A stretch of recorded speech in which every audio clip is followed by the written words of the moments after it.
हर हर महादेव। हम लोग पिछले लेक्चर के जेनेटिक्स में पढ़े थे, जीन इंटरेक्शन के बारे में पढ़ना शुरू किए थे। एलीलिक जीन इंटरेक्शन पढ़ रहे थे। एलीलिक जीन इंटरेक्शन में 3 पढ़े थे।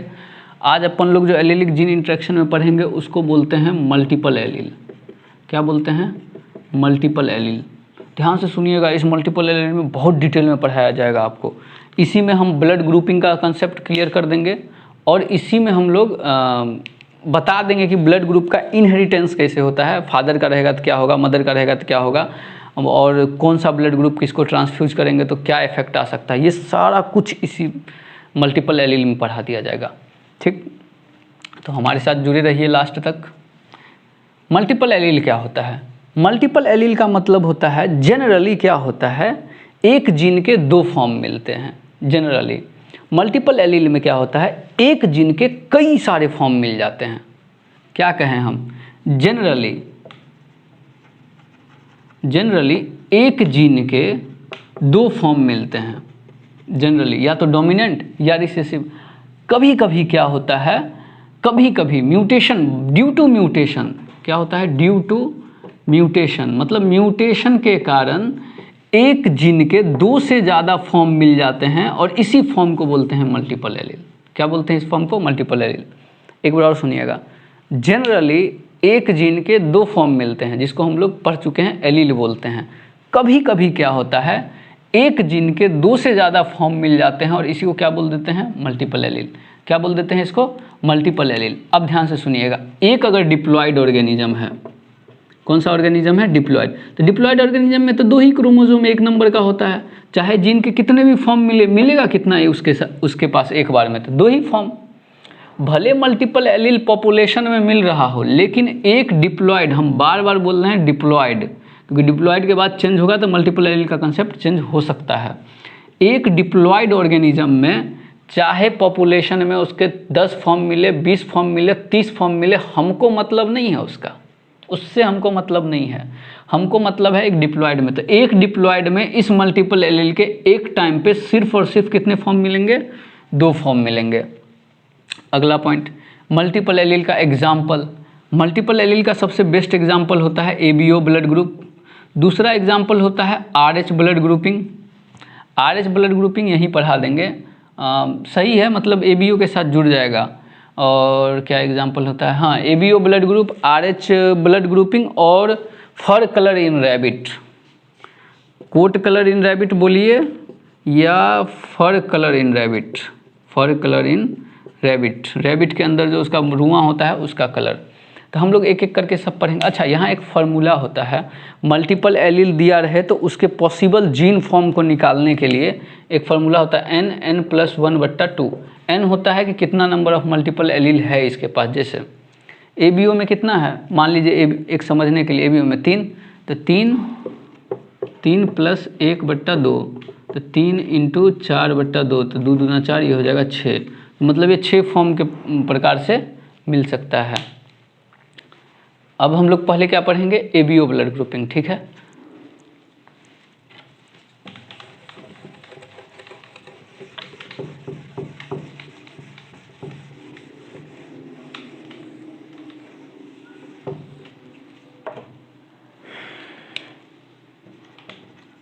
ABO blood group system. ABO blood group system Landsteiner साहब, आई थिंक यही स्पेलिंग होना चाहिए, 1900 में दिया गया था ये। अभी हमारे पास 20 से ज़्यादा ब्लड ग्रुप सिस्टम का प्रकार मिलता है पॉपुलेशन में, लेकिन जो मोस्ट प्रोमिनेंट और सबसे ज़्यादा काम का है वो है हमारा एबीओ ब्लड ग्रुप सिस्टम। क्या कहता है ये सुनिएगा। इसको समझने से पहले थोड़ा सा बेसिक समझते हैं, कुछ पुराना चीज़। एक शब्द होता है एंटीजन, ठीक है, जिसको इम्यूनोजन भी कहते हैं, आईजी से रिप्रेजेंट करते हैं। एक शब्द होता है एंटीबॉडी, इम्यूनोग्लोबुलिन, उसको इम्यूनोग्लोबुलिन भी कहते हैं, उसको आईबी से रिप्रेजेंट करते हैं। ठीक है, एक शब्द है एंटीजन और एक शब्द है एंटीबॉडी। क्या होता है वो सुनिएगा। एंटीजन कोई सा भी फॉरेन का चीज़, फॉरेन मतलब होता है शरीर के बाहर का चीज़, जो हमारे बॉडी को एक्टिव कर दे, उसको एंटीजन बोलते हैं। और एंटीबॉडी क्या होता है? जो चीज़ बाहर से आएगा उसके खिलाफ जो बनेगा हमारे बॉडी में उससे लड़ने के लिए, उसको एंटीबॉडी। जैसे मान लीजिए अभी कोरोना का टाइम चल रहा है, तो कोरोना वायरस में हम क्या किए, हम कोरोना वायरस से मान लीजिए इन्फेक्ट हो गए, तो कोरोना वायरस जो है वो हमारे लिए फॉरेन हो गया है, तो वो हमारे लिए एंटीजन हो गया। जैसे ही वो अंदर गया, हमारा बॉडी बोला बेटा ऐसे कैसे तुम आ गया है, तुमको हम आने देंगे, पकड़ो इसको, पेलना शुरू करो, तो दे झापड़। तो झापड़ किससे मारता है, एंटीबॉडी से, या फिर किसी को देख के भी कभी कभी हम में एंटीबॉडी बन जाएगा। जैसे किसी से मान लीजिए कोई आपका ये तोड़ दिया हो हृदय, आप उसको दोबारा देख ले मान लीजिए, तो क्या होगा, वो आपके लिए एंटीजन बन जाएगा, और आप में जो गुस्सा आएगा वो आपका क्या बन जाएगा, एंटीबॉडी। ये कहने के लिए ऐसा होता नहीं है, एंटीजन और एंटीबॉडी। तो एंटीजन मतलब जो बाहर से आए, एंटीबॉडी मतलब जो हमारे अंदर बने। अब ध्यान से सुनिएगा, जो हमारे अंदर पहले से एंटीजन है उससे कोई लेना देना नहीं है, लेकिन जो बाहर से आ रहा है उससे लेना देना है। आरबीसी के सरफेस पे एंटीजन मिलता है, ये एंटीजन हमारा ब्लड ग्रुप डिसाइड करता है, ठीक है। जो ब्लड ग्रुप रहेगा उसको छोड़ के उसके बाकी के खिलाफ ये बनेगा, एंटीबॉडी बनेगा। क्या कहने का मतलब है, एक बार और, आरबीसी के ऊपर कुछ एंटीजन मिलता है, वो एंटीजन ब्लड ग्रुप डिसाइड करता है। जो हमारा ब्लड ग्रुप रहेगा उसको छोड़ के बाकी ब्लड ग्रुप के खिलाफ क्या बन जाएगा, एंटीबॉडी। तो मतलब उस ब्लड ग्रुप का अगर हमको ब्लड दिया जाएगा तो हमको तो कुछ नहीं होगा, लेकिन बाकी ब्लड अगर दे दिया गया तो उसके खिलाफ क्या बना हुआ है, एंटीबॉडी, तहस नहस कर देगा वो। जैसे हम आई थिंक ये बता चुके हैं, सेल चैप्टर पढ़िएगा ना, तो उसमें बताए थे कि ग्लाइकोकैलिक्स होता है। जैसे ब्लड ग्रुप कौन कौन सा हो सकता है, ए बी, बी और ओ, ये चार हम लोग अभी देखते हैं। ए ब्लड ग्रुप के पास जो एंटीजन होता है उसको बोलते हैं ग्लेक्टोसामाइन, बी के पास जो होता है उसको बोलते हैं ग्लेक्टोज, और ए बी के पास दोनों होता है, ग्लेक्टोसामाइन और ग्लेक्टोज, और ओ के पास कुछ नहीं होता है। अब जरा सोच के देखिए हम क्या बोले हैं, जो एंटीजन हमारे पास रहेगा उसका तो एंटीबॉडी नहीं बनाएगा, मतलब ए का एंटीबॉडी को हम लोग ब्लड ग्रुप में एंटी ए लिखेंगे तो इसका मतलब हो गया ए का एंटीबॉडी, ठीक है। एंटी ए बी लिखेंगे तो एंटी ए बी तो हो ही नहीं सकता, एंटी बी लिखेंगे तो बी का एंटीबॉडी, और एंटी ए बी मतलब ए का भी एंटीबॉडी और बी का भी एंटीबॉडी। मतलब ये ए के पास एंटीजन है तो ये ए के खिलाफ कभी भी एंटीबॉडी, मतलब आई बी, इसके खिलाफ ए वाला नहीं बना सकता है, मतलब एंटी ए नहीं बनेगा इसके शरीर में, लेकिन इसके शरीर में इसके खिलाफ तो बन जाएगा, क्योंकि ये तो नहीं है इसके बाद। जरा सोच के देखिए, भविष्य में आप क्या किए, इस बी वाला को ब्लड उठा के इस ए वाले में पकड़ के डाल दिए, क्या होगा, इसके पास पहले से एंटी बी रखा हुआ है, इसके पास बी का एंटीबॉडी तैयार बैठा हुआ है, ए का तो नहीं बनेगा क्योंकि ए इसके पास है, बी का एंटीबॉडी तैयार बैठा है। जैसे ही इसका बी एंटीजन आएगा, दोनों एंटीबॉडी एंटीजन क्या कर लेगा, लड़ लेगा, और लड़ने को बोलते हैं एग्लूटिनेशन, दोनों क्या करेगा, एक दूसरे से लड़ लेगा। अब जरा सोच के देखिए, हम ए वाले के अंदर बी का खून इसलिए डाले थे ताकि वो जिंदा रहे, अब ये साला क्या हो गया, इसके अंदर पहले से था एंटीबॉडी बी, इसके पास ए था तो ए डाले ने, बी डाल दिया, अब ये पकड़ के इसको धर लिया, जो हम बाहर से डाले उसको साफ कर दिया। साफ करने की प्रक्रिया को बोलते हैं एग्लूटिनेशन, एंटीजन एंटीबॉडी के रिएक्शन को बोलते हैं एग्लूटिनेशन। अब बेचारा ये काम क्या करेगा, थक्का बना देगा इसको, थक्का बन जाएगा तो वेन में चलना बंद हो जाएगा। दूसरा केस लीजिए, हम इस बी के केस में लेते हैं। अगर मान लीजिए किसी का बी ब्लड ग्रुप है तो इस बी ब्लड ग्रुप में क्या होगा, इस बी ब्लड ग्रुप के अंदर आपको एंटी बी नहीं मिलेगा लेकिन एंटी ए मिलेगा। एंटी बी क्यों नहीं मिलेगा, क्योंकि बी ब्लड ग्रुप उसका खुद का है, तो उस एंटीजन के खिलाफ तो वो एंटीबॉडी नहीं बनाएगा, लेकिन उस एंटीजन के खिलाफ तो एंटीबॉडी भले ना बनाएगा, लेकिन उसके बाद बाकी जो भी है उसके खिलाफ बनाएगा, जाहिर सी बात है। अगर इस बी ब्लड ग्रुप के अंदर हम बी ही डालें, बी के अंदर अगर हम बी ही ब्लड डालें तो बी के खिलाफ तो कोई एंटीबॉडी है नहीं, तो चुपचाप काम कर जाएगा, लेकिन ए अगर डाल दिए तो ए के खिलाफ एंटीबॉडी है। अब ए बी का केस लेते हैं, ए बी में ना तो एंटी बी है ना ही एंटी ए है, ना ये है ना ये है, मतलब ये नील है, इसके पास एंटीबॉडी है ही नहीं, कुछ भी डाल दो, ए डाल दो, बी डाल दो, कुछ डाल दो।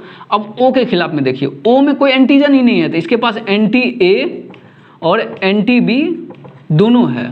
अगर इसके पास दोनों है तो इसमें ए डालेगा तैयो टेंशन, बी डालेगा तैयो टेंशन, मतलब ओ वाला को ओ ही दे सकता है। हम क्या समझा दिए वो समझिए, हम कहे कि जो हमारा रिसीवर होगा ब्लड का और एक होता है डोनर, हमको रिसीवर का एंटीबॉडी देखना है, क्या देखना है, एंटीबॉडी देखना है, और डोनर का हमको एंटीजन देखना है, उसमें कौन सा है, क्यों। अगर ए का हम एंटीबॉडी देखेंगे तो ए के एंटीबॉडी में एंटी बी बनता है, तो हम एंटी बी का उसका एंटीजन देखेंगे, बी वाला कहीं भी एंटीजन टकराना नहीं चाहिए। ए बी भी टकराएगा, बी भी टकराएगा, ओ तो खैर उसमें तो बातें खत्म हो गया, उसके पास तो कोई एंटीजन है ही नहीं, डाल दीजिए कोई टेंशन नहीं है, लेकिन इसके पास एंटी ए है तो थोड़ा हार्म कर सकता है। तो इसका मतलब क्या हो गया, ए बी ब्लड ग्रुप जो है वो यूनिवर्सल रिसीवर बन गया। क्यों बन गया यूनिवर्सल रिसीवर, क्योंकि इसके पास कोई एंटीबॉडी नहीं है। और ओ ब्लड ग्रुप क्या बन गया, यूनिवर्सल डोनर। क्यों बन गया ये यूनिवर्सल डोनर, क्योंकि इसके पास कोई एंटीजन नहीं है। समझ में आया क्या, ए बी ब्लड ग्रुप का कंसेप्ट समझ में आया। हमको एंटीजन एंटीबॉडी के साथ देख के ही ये सारा काम हो जाता है। ए बी यूनिवर्सल रिसीवर इसलिए बन गया क्योंकि ए बी के पास कोई एंटीबॉडी नहीं है। चूँकि ए बी के पास कोई एंटीबॉडी नहीं है तो भाई साहब कुछ भी डाल दो इसको, कोई रिएक्शन एग्लूटिनेशन का नहीं होगा। लेकिन ओ जो है, ओ के पास कोई भी एंटीजन नहीं है। डोनर के पास क्या देखते हैं, एंटीजन। ओ के पास कोई एंटीजन नहीं है, इसलिए ओ को किसी के साथ भी डाल दो, वो बेचारा किसी के साथ रिएक्शन ही नहीं करेगा। काय रिएक्शन करेगा, इसके पास एंटीजन नहीं है। ए के पास, अरे इसके शरीर में जाएगा, अरे इसके पास तो एंटीजन ही नहीं है, इसके खिलाफ क्या एंटीबॉडी बनाए, समझे में नहीं आता है किसी बॉडी को, तो ये नहीं बनाएगा। तो ब्लड ग्रुप कितना हो गया, 4, ए बी बी और ओ। अगर ए ब्लड ग्रुप का आदमी है तो उसमें बी का एंटीबॉडी मिलेगा, अगर ए बी का आदमी है तो उसमें कोई एंटीबॉडी नहीं मिलेगा। बी ब्लड ग्रुप है तो ए का एंटीबॉडी मिलेगा, ओ है तो दोनों का एंटीबॉडी मिलेगा। तो ए बी हो गया यूनिवर्सल रिसीवर, ओ हो गया यूनिवर्सल डोनर। अब हम क्या समझा दिए, समझाते समझाते हम पूरा ब्लड ग्रुप का एक कॉमन सेंस समझा दिए कि ब्लड ग्रुप ऐसे काम करता है, और यही ध्यान भी रखना है। अच्छा, हम तो मल्टीपल एलील पढ़ा रहे थे ना, मल्टीपल एलील मतलब होता है अलग अलग एलील। अब देखिए ब्लड ग्रुप तो एक ही है, इसके 4 फॉर्मेट मिल रहे हैं हमको, इसी को तो मल्टीपल एलील कहेंगे। ABO blood group system multiple allele का ही एग्जाम्पल है, ऐसे होता है काम, ठीक। एग्लूटिनेशन समझ में आ गया, ठीक है। अब हम लोग जो है ना इसका इनहेरिटेंस समझते हैं। इनहेरिटेंस कहने का मतलब क्या है, ये पीढ़ी बाय पीढ़ी कैसे ट्रांसफ़र होगा, ज़रा सोच के देखिएगा। हो गया, ठीक। अब इसका इनहेरिटेंस समझते हैं, कैसे होगा वो देखिए।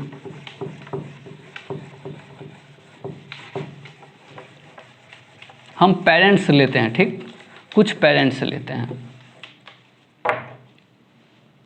मान लीजिए ये हम हैं और ये मेरी पत्नी है, वाइफ है, ठीक। ये मेरा छोटा भाई है, ये इसकी पत्नी है, वाइफ है, ठीक। और ये मान लीजिए मेरा दोस्त है प्रेम, और ये इसकी पत्नी है, ठीक। अब हम 3 एग्जाम्पल लेके आपको समझाते हैं। मान लीजिए मेरा ब्लड ग्रुप ए है, ठीक, मेरे छुटके भाई का ब्लड ग्रुप बी है, और प्रेम भाई का ब्लड ग्रुप ए बी है, ठीक। हम क्या करते हैं, वाइफ का ब्लड ग्रुप देखते हैं। वाइफ का, हर एक वाइफ का ब्लड ग्रुप ओ है। क्या है, ओ है। हम 2 बार ओ क्यों लिख रहे हैं, क्योंकि डिप्लॉयड है सब। अब देखिए ए वाले को डिप्लॉयड करने के लिए क्या क्या लिख सकते हैं, या तो ये ए ओ होगा या ए होगा। क्यों, ए ओ मतलब कोई दिक्कत नहीं, एक वाले क्रोमोसोम पे कोई एंटीजन वाला सिस्टम नहीं है, एक पे तो है, दिखाएगा, ए ब्लड ग्रुप दिखाएगा। या ए होगा। बी वाले का क्या होगा, या तो बी ओ होगा या बी बी होगा। ए बी वाले का तो कुछ हो ही नहीं सकता, ए बी का तो ए बी है ही और ओ है ही। हम सबका क्रॉस करवाते हैं, प्रोबेबिलिटी देखते हैं बच्चा होने का।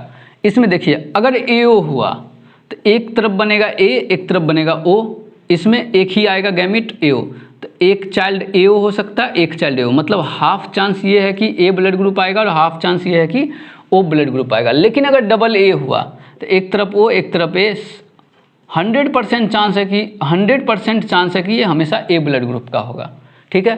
तो मतलब इनहेरिटेंस देख रहे हैं, अगर आपका सारा बच्चा ए, मेरा अगर सारा बच्चा ए ब्लड ग्रुप हो जाए तो हम कंफर्म हो जाएंगे कि मेरा दोनों पे ए है, ठीक है। अगर एक भी बच्चा मेरा ओ आ गया तो हम समझ जाएंगे कि ए ओ है। अब हमने छुटका भाई में देखते हैं, इसका भी देखते हैं, सेम यही। अगर बी ओ है तो बी ओ इधर ओ, बी ओ ओ, मतलब आधा हो जाएगा बी और आधा हो जाएगा ओ। सेम वही चीज़ अगर बी है तो बी ओ BO 100%, तो ये भी चेक हो जाएगा। AB वाला का समझते हैं। अगर AB है तो एक तरफ A एक तरफ B एक तरफ O, तो AO BO, मतलब ये 100% चांस है कि इसका आधा बच्चा A बन सकता है, आधा बच्चा B। अगर हम AB को टकरा दें, AB को टकरा दें तो AB A मतलब A ब्लड ग्रुप, AB मतलब AB ब्लड ग्रुप, AB मतलब AB ब्लड ग्रुप और B ब्लड ग्रुप, मतलब इसका आधा 50% चांस है AB का, 1/4 चांस है A का और 1/4 चांस है B का। मतलब AB जब क्रॉस करेगा तो हर एक चांस बनता है। OO को क्रॉस करा दीजिए तो OO में तो कुछ है ही नहीं है, तो OA बनेगा।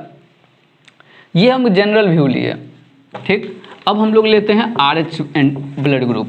कौन सा ब्लड ग्रुप लेते हैं? RH blood group. बड़ा काम का है वो, वही तो अभी सबसे ज़्यादा खतरनाक चीज़ है। अच्छा, जो हम एंटीजन एंटीबॉडी बोल रहे थे ना, A वाला बनेगा नहीं बनेगा, वो सब उस समय बनता है। एक सेकंड रुकिएगा, क्या लिखा है हेमोलाइटिक, वो उस समय बनता है, मतलब A के खिलाफ A अगर हमारे पास है तो B का एंटीबॉडी अपने आप बन जाता है, नेचुरली बन जाता है। लेकिन जो हम लोग RH पढ़ रहे हैं, RH ब्लड ग्रुप बड़ा खतरनाक है। इसमें नेचुरली नहीं होता है, इसमें हम लोग को इंडक्शन होता है। और वो इंडक्शन क्यों होता है, कैसे होता है, वो सब देखेंगे। RH ब्लड ग्रुप आया कहाँ से है? एक मंकी है जिसको बोलते हैं रीसस मक्का, वो मक्का मदीना वाला नहीं, ये मंकी है रीसस मक्का या मक्का रीसस। इसका हम RBC लिए, अगर RBC लेंगे तो इस पर एंटीजन मिलेगा। इस एंटीजन को डाल दिए ह्यूमन के अंदर। अब ह्यूमन में जो है इसके साथ रिएक्शन होगा। अब इस रिएक्शन के आधार पर, रिएक्शन को क्या बोलते हैं? एग्लूटिनेशन। इस एग्लूटिनेशन के आधार पर या तो RH पॉजिटिव बनेगा या RH निगेटिव। अगर रिएक्शन हो गया, अगर रिएक्शन नहीं हुआ, RH निगेटिव। क्या कहने का मतलब है? RH blood group system rhesus macaque एक मंकी है। क्या है ये? ये एक मंकी है। एक मंकी का हम RBC लिए, RBC पे था एंटीजन, उसको डाल दिए ह्यूमन के अंदर। ह्यूमन के अंदर जैसे ही डाले शुरू हो गया एग्लूटिनेशन। उसके एग्लूटिनेशन के आधार पे उसको हम दो भाग में बांट दिए, RH पॉजिटिव और RH निगेटिव। और ये इतना खतरनाक होता है, मतलब आप समझ नहीं सकते हैं, इसका रिएक्शन इतना खतरनाक होता है कि अगर हम मतलब सेकंड के लिए भी अगर दोनों को मिक्स कर देना, थक्का बना देगा। थक्का मतलब गया।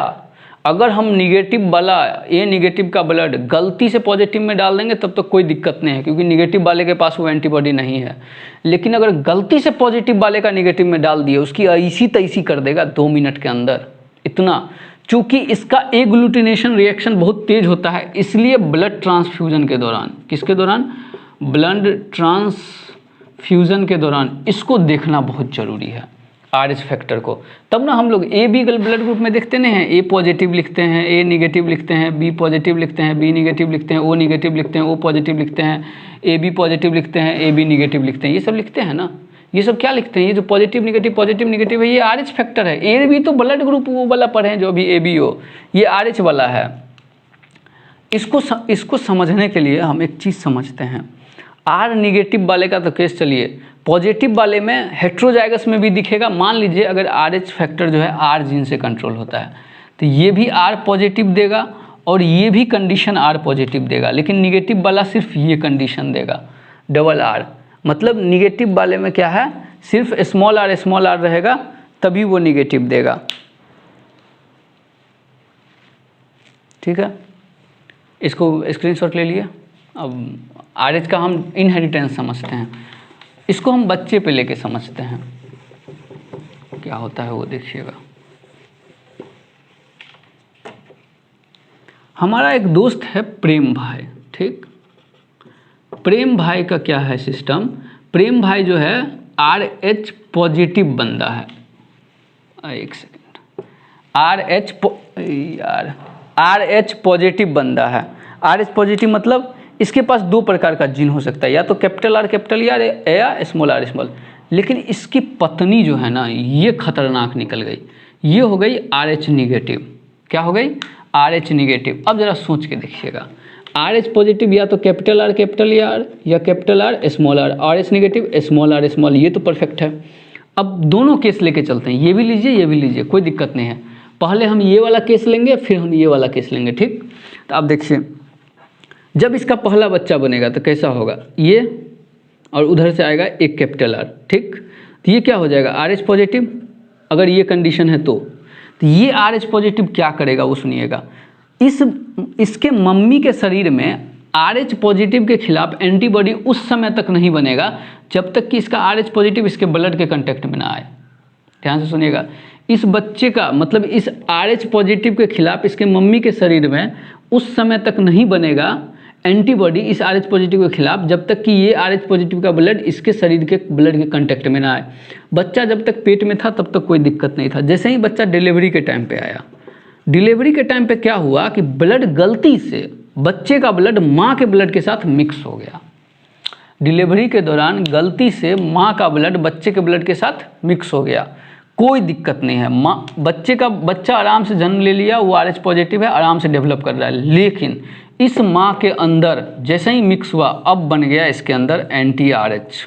क्या बन गया, एंटीबॉडी बन गया RH। अब जब दूसरा चाइल्ड आएगा तो वो क्या होगा, RR ही होगा, कैपिटल R स्मॉल r। अब मम्मी के पास क्या है, ये सिस्टम, बेटा RH पॉजिटिव, बच्चा RH पॉजिटिव, मम्मी के पास हो गया एंटीबॉडी, ये पटाख से यहाँ पहुँचेगा, मार मार के सूतरा बना देगा इसको। इस चीज़ को बोलते हैं हीमोलाइटिक एनीमिया, हीमोलाइटिक एनीमिया या इरिथ्रोब्लास्टोसिस।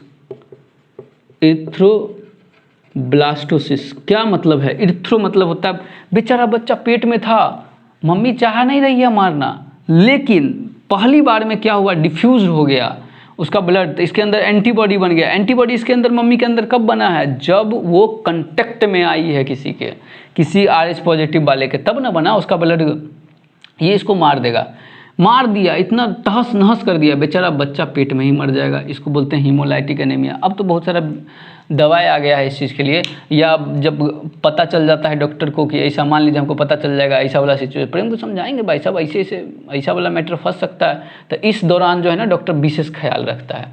ये वाला केस ले लीजिए तो 50% चांस है RH पॉजिटिव, 50% RH निगेटिव। अगर निगेटिव बना है तो बहुत बढ़िया, निगेटिव बना है तो बहुत बढ़िया, निगेटिव बना है तो ये भी निगेटिव, ये निगेटिव, एंटीबॉडी नहीं बनेगा, लेकिन पॉजिटिव बना तो वही गेम हो जाएगा। फिर दूसरा चांस में भी वही सिस्टम होगा। हमारा मल्टीपल एलील ख़त्म हो गया है। Thank you.